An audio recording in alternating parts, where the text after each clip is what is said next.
Huwag daw maging dayuhan sa sariling bayan.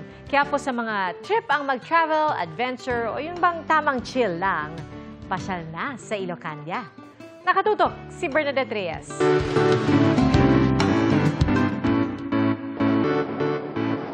Ngayong taginit na, wala nang masasaya pa sa pagtampisaw sa ating nagagandahang beach. Distress mode ka man sa nakakapagod na work week o trip mo lang mag-chill, ilang oras lang mula rito sa metro, biyaheng Ilocandia tayo.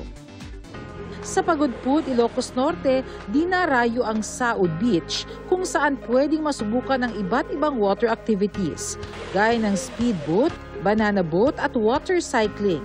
Definitely not for the faint of heart.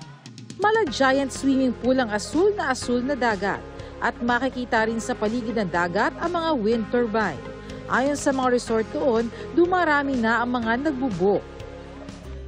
Kung ang trip mo ay chillax mode lang, patok na pasyalan ng Pinsal Falls sa Santa Maria, Ilocos Sur.